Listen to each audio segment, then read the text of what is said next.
Welcome back. You're watching the Urban Debate. Curfew-like restrictions have been imposed on Avantipura and Jammu and Kashmir after protests broke out over the custodial death of a 27-year-old man. Restrictions have been imposed in Srinagar and in some parts of South Kashmir.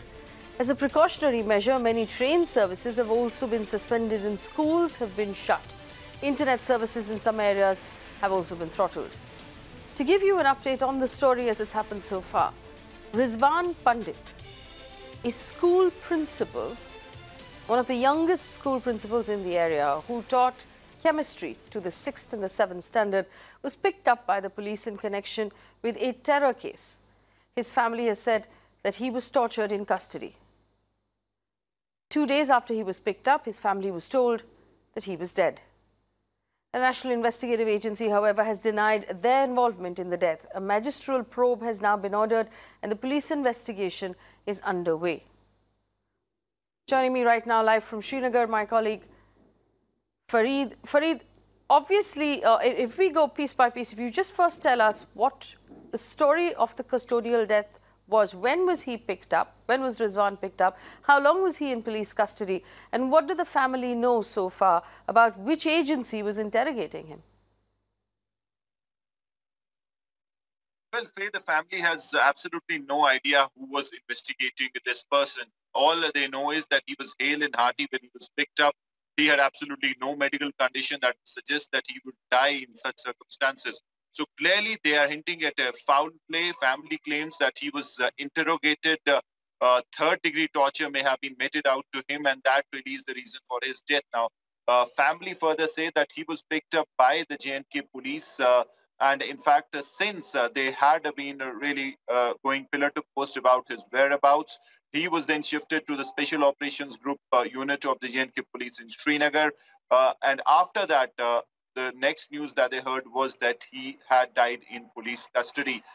Family obviously are shattered. They are demanding answers from the police. So far, we just had a four-liner from the police in the form of a press release saying that this incident has taken place and they have launched an internal inquiry. To add to that, they also have started a magisterial probe. Nothing, not a word after that, and that really is adding to the misery of the family because they want to know what really led to this. Obviously, they are saying that it seems to be a case of torture, and the police more than, in fact, needs to do more as to give the real story to the family and to everyone, because not only about the family now, the whole of the Kashmir Valley is sharing the anguish and pain of the family. Today, you had a shutdown in the Kashmir Valley, and people are demanding the answers because it's not only about the police, even NIA. If you, through the day, in fact, we ran the bite of Mehbooba Mufti, where in an interview, she straight away said that it's the NIA which is, who in fact picked up this person. Fareed. It was in NIA custody that he died. So a lot of unanswered questions for the police and for the agencies in this case, and they should quickly come out with answers. Yes, Faye. Well, has there been a post-mortem conducted on the body? And if there has, what has the post-mortem told us about the condition that he was in when he died, or the cause of the death? As I said, Faye, we as of now have no idea what the post-mortem report has said, because after that particular press release, the police has not come out with a single line. Absolutely no clarity as to what exactly the post-mortem report says. And if the police has nothing to hide, or if the security agencies have nothing to hide, they should come out with facts on this particular incident, which also includes the post-mortem report, because that is very crucial to really ensure that the family also knows about the truth, because family from day one is saying that's torture. So if you have the post-mortem report out, facts will be out, and everyone will know what exactly happened with this 27-year-old teacher. Now, the family, since yesterday, is saying that other than what the police has shared with the rest of the people, they only have that bit of information. Now, as I said, the interesting part here is that even they're trying to bring in the NIA. Local sources also say that somewhere during this period, he was also in NIA custody. Now, we know the NIA has completely denied that. They've come out and clarified that they have no idea about this person. Obviously, life in Srinagar and other parts of Kashmir has come to a standstill. We understand phone connections are down, internet has been stopped, schools are closed. Would you give us, some information on the actual situation on the ground right now?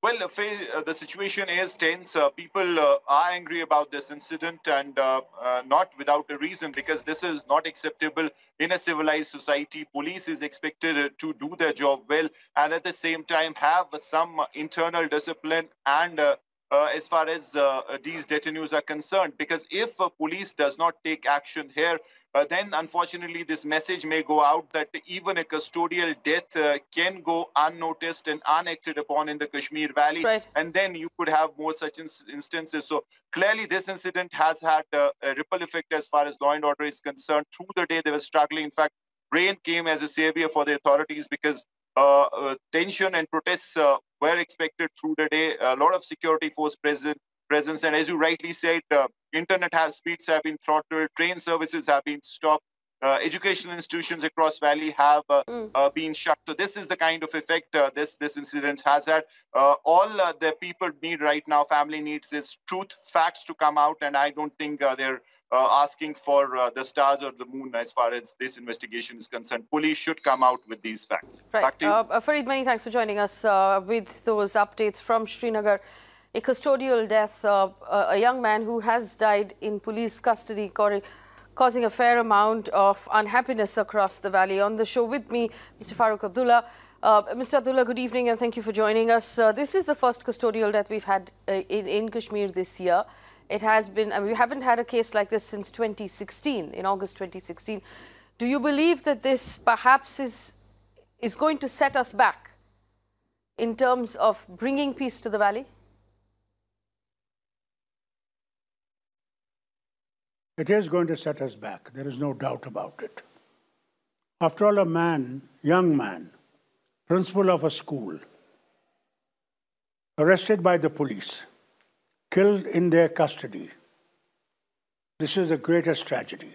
In my days, when I was the Chief Minister of Kashmir, a similar incident took place when a young Sikh boy was arrested by the police, and then under the interrogation, he was killed. And I'm ashamed to tell you, the DG at that time came to tell me that the boy has died and that they were going to put his body outside their house. I was shocked to hear this, and I told him, no, you will yourself take this body to those people, apologize to the family, and in the meantime, suspend every single individual in that thana and have inquiry immediately held so that those who are responsible can be dismissed and hanged, if necessary, for killing an innocent boy. I think this government of the governor should also do the same. Every individual in that thana must be immediately suspended. An honest inquiry must be held, and those responsible must be held for murder of a young man. Mr. Abdullah, in the case... This is really murder in custody. In the case that you were talking about during your tenure as Chief Minister, were there policemen who actually went to jail for that custodial death? Yes. Yes. Because I would not accept young man's death while he's being interrogated. This was something unfortunate to this day that is stuck in my mind. How can they kill a man on suspicion in custody? This is not human. This is not a democratic setup. Mr. Abdullah, in democracy, I also you have no right to take life like that. I also want to ask you about the disruption this has caused to the lives of the citizens in the valley. Our correspondent in Srinagar was telling us that the schools have been closed in some places, train services have been stopped, and phone lines are down, the internet is down in some parts of the valley as well. Do you think it's important to restore normalcy as quickly as possible and then restore peace? Because every time there is an incident like this, it is the citizens who struggle. Immediately. Yes, go ahead, please. And the worst part is, if you shut these things, the gossips go so high and the misinformation is so wildly spread that it creates more disruption than if those things were on. We are living in 21st century. We call this India as a democratic India. Is this a democracy that people want to see? It's a sad story for our democracy. Mr. Abdullah, we understand that the police has not released the post-mortem of this individual, Rizwan, just yet to the press. The press has been asking questions. Do you have any information from your position of power in any way of the post-mortem or of the investigating agency that was... I have no information because my problem is that I've been in Jammu since yesterday, since this has happened. And therefore, I have no information from that place. When I go tomorrow back to Srinagar, I'll have information about it. But I should tell the DG of the police that he must act immediately if he wants to restore the credibility of our police. Everybody is not a murderer. So let us not brush everybody with that thing. The quickly they get the report out and quickly they investigate it and put murder charges on the people who have done this, the credibility of force will be restored. Otherwise, I'm sorry to tell the DG of the police, the credibility of our police will be very difficult to restore. Mr. Abdullah, do you believe the failure to conduct state elections in Jammu and Kashmir at this point is adding to the unrest on the ground? Yes, it is. Many of the officers who wanted the early election are being pressurized today, are being sidelined today, because they said the election must come back and that a democratic government must be restored. That should have been done.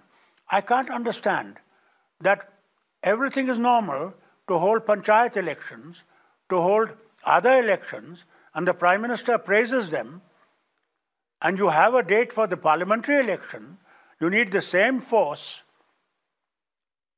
and you just have to put another machine, and they say we can't do it. What is this? What is this election commission about then? And when the Home Minister himself says, he promised us that the elections will be held together, that we will provide everything that is needed to hold those elections. Rajnath Singh ji is on record. And then every party of this state said that we are ready for election. Not a single party said, we don't want the election. So isn't this tragedy for Indian democracy?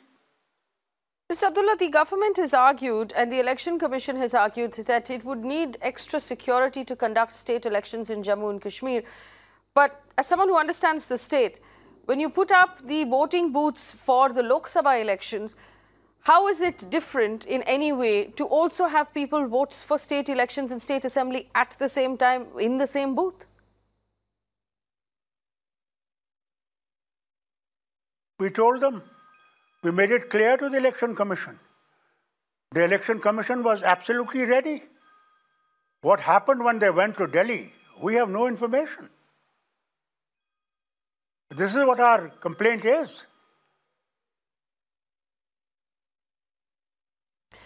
What motive do you think the government of the day or the Election Commission would have to delay the state elections of Jammu and Kashmir?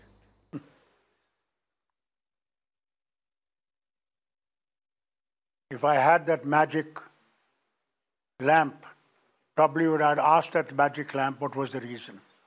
The only people who can answer is the Home Ministry of Government of India and the Election Commission of Government of India. They are the only two who can answer this question of yours. Mr. Abdullah, you have recently recommended that you must have peace talks to restore peace in the valley, and the Hurriyat and other separatists must be included in those peace talks. Is this something you're saying because elections are around the corner, or do you believe that separatists should still be entertained?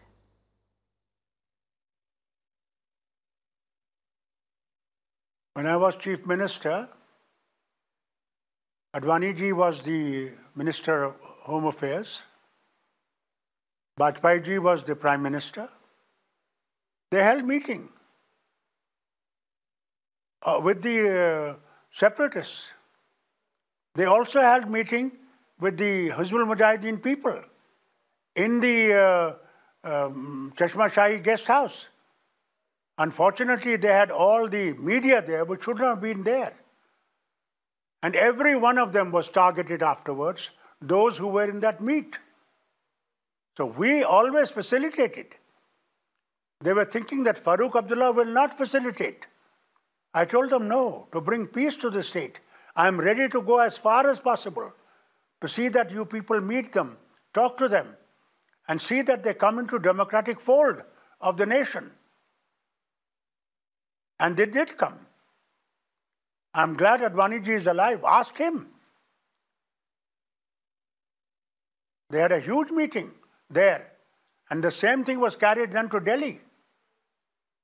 And the entire Hurriyat team met Home Minister, met Prime Minister.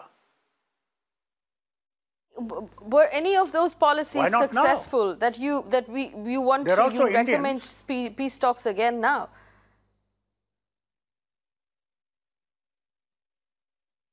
You see, either we believe that every citizen of the valley or of Jammu and Kashmir is a citizen of India, and we should have no difficulties in talking to citizens of India.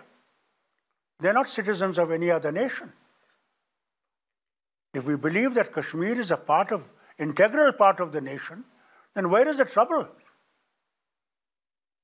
You can talk to people from, remember those who were in Bodo movement. Come to India, talk to them. Those in Northeast, they spoke to them to find a way out so we can get out of this trouble. I say we have to talk to them, whether now or later. There will be no other way to find peace in this state.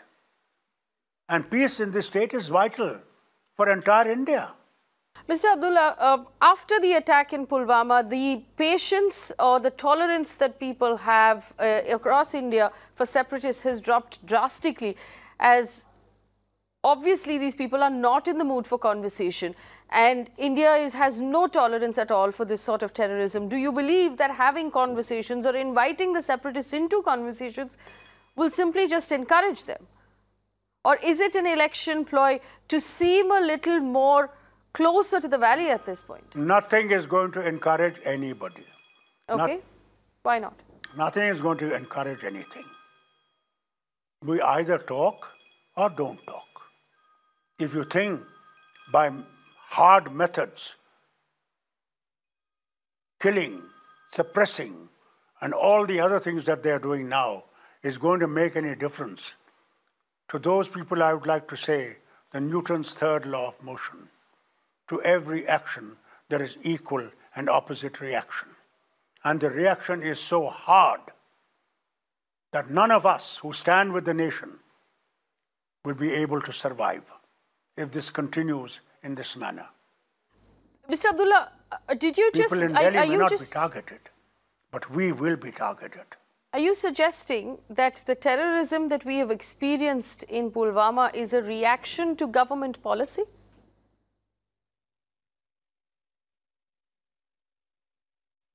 It is not the question of government policy. What happened in Pulwama, nobody is condoning. Nobody is saying that is right. You kill innocent, over 40 people. We don't condone. We think it was the greatest tragedy that we had to face. But at the same time, the question comes, how did so many kilos of explosive material get to the place? How is it that when intelligence had already declared that something is going to happen, please be careful, how was that intelligence ignored? That is what Indians should ask the government.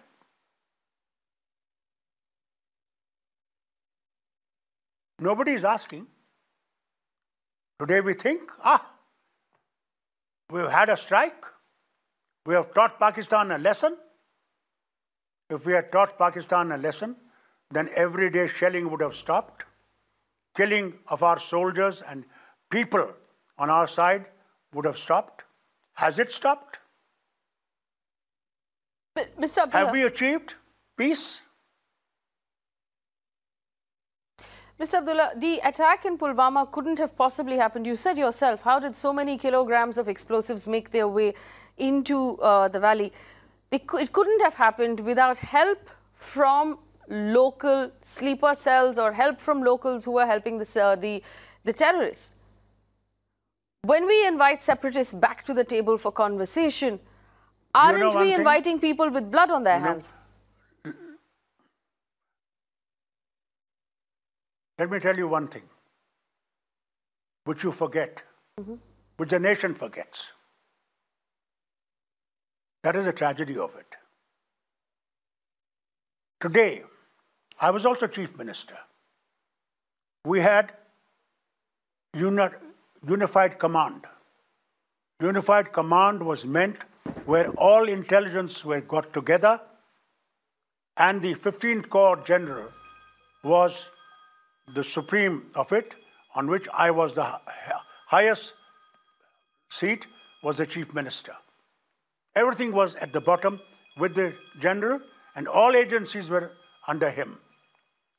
Even then, we were not getting information of terrorists where they are. Do you know now?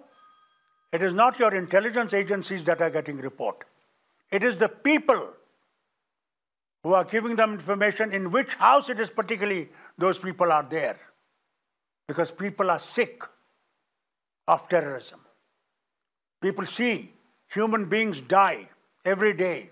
Mothers, children, house getting blown. Today the information is coming from the people, not from your intelligence agencies. I'm surprised how here they have failed. Abdullah, my last question to you. We've actually carried several reports on this channel of systemic failure when it comes to services provided to citizens of Kashmir. Electricity that constantly fails in the depth of the winter, below freezing temperatures. Roads that were closed right through the winter, where people of Srinagar had no access to basic essential services.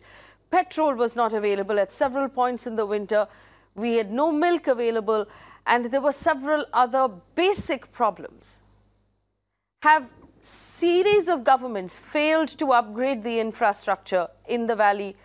Have series of governments, including your own, failed to provide the services that the people of Srinagar really need and the people of Kashmir really deserve? Let me tell you one thing. Our biggest challenge is the rail and the road, both under Government of India. Rail was promised that it would arrive because we have a connection from Banihal right up to Baramulla. The area which is not connected is from Katra to Banihal. We were promised it will be completed in 2007. Then they said 2010. Then they said 2015. They have now announced 2025. Whereas China has rail right up to our borders. Second, the road section of just 30 miles between Ramban and Banihal has been the greatest source of tragedy. Every rain, slightest snow, the entire road disappears. I want to ask Government of India, if roads can be built in most difficult areas, don't they realize that this 30 miles is vital for our nation? Tomorrow, if we have to move our troops, if this road doesn't exist, how do we move our troops? Mr. Abdullah, how do we move our material? How much can come by air? The road you said should have been ready in 2007. We did not have. And we did not have yes. We didn't have eggs, we didn't have meat, we didn't have vegetables. Such was the situation. It happened in Rajiv Gandhi's time. Do you know what we had to do? We had to take from the wings of the planes diesel, high-octane diesel, to give it to the people. Mr. Abdullah, the road that you said was delayed for several years. 2007 to 2014, the government of India was run by your ally, the Congress Party and the UPA. Why didn't you demand then? And are you saying the ally didn't heed to your demands? I have always demanded. Please don't put words into my mouth. Okay. I have always demanded that this is vital road. And let me tell you, I also spoke to Gadkari ji in the parliament. And I said, for God's sake, get this road going. Because the contract with the company it is, the government of India owes it money. And that money is not being paid to them. Therefore, the work is not, even the people who work there don't get pay in time. Please look into this. And he promised me that he will see to it and work will be better. I'm sorry to say, I don't think they consider Kashmir as a priority. Mr. Abdullah, many thanks for giving us your time this evening here on Mirror Now and answering our questions. We look forward to having more conversations with you in the future. Farooq Abdullah, their former Jammu and Kashmir Chief Minister, talking about the situation on the ground. But it is true that for the people of Srinagar and the Valley of Kashmir, very often they get cut off because of bad roads. The slightest sign of snow, the roads close up, electricity fails, they don't have access to water. The schools are constantly closing down for one reason or the other. Telephone lines go down, the internet goes down. The citizens deserve better. Whatever the conditions may be, politically or security-wise, the citizens, the children in school, deserve better. We're moving on now to a story that we've been tracking.